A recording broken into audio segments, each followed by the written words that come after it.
That is why they are making a policy now that every Friday will be catch-up Fridays. Ibig sabihin, wala tayong gagawin kundi turuan ang mga bata magbasa at yung mga marunong na magbasa, ituro sa kanila ang critical thinking and analysis.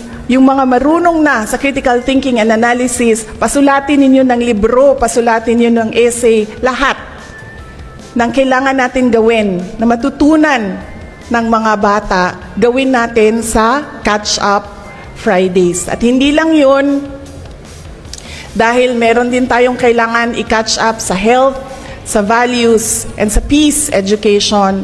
Yung buong Friday will be the Catch-Up Fridays para sa anong gusto nating makita na mga kabataan sa darating na mga panahon. Anong gusto natin na makita?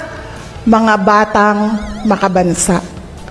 Mga batang matatag, marunong magbasa, at makabansa.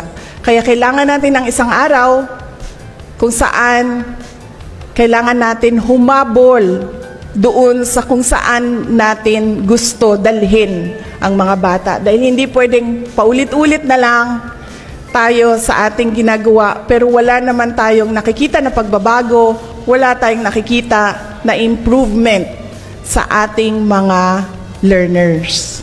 So starting January 12, 2024, every Friday will be catch-up Fridays, particularly for reading. So yun, what's up mga boss? Catch-up Friday. Ito yung bagong programa ni VP Inday Sara Duterte dito nga sa DepEd mga boss, no? So, sa buong linggo, yung Friday mga boss, isang araw ay ilalaan para sa mga batang hindi pa marunong magbasa, magsulat, at yung mga marunong naman ay dadahin sila sa ibang pagtuturo mga boss, no? Para mapabilis yung pag-angat at para mapabilis na matuto yung ating mga kabataan ngayon mga boss. At pa nga ni VP Inday Sara na yung programa ng DepEd ay mahabang panahon na sistema at paulit-ulit na lang ay wala namang nakikitang pagbabago. So dito mga boss ay i-apply na to simula January 12, kahapon yan mga boss, 2024 ay umpisa na itong Catch-Up Friday na ituturo sa mga eskwelahan mga boss. Isang araw na ilalaan ng mga teachers para mapabilis na matutong magbasa, magsulat, at kung ano-ano pa ito sa isang araw na to mga boss.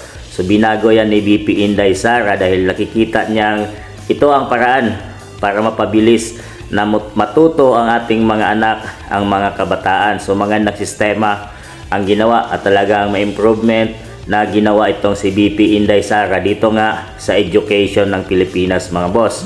So talagang nagtatrabaho itong ating Vice Presidente at talagang ginawa niya na mapaunlad at mapaganda yung basic education sa ating bansang Pilipinas.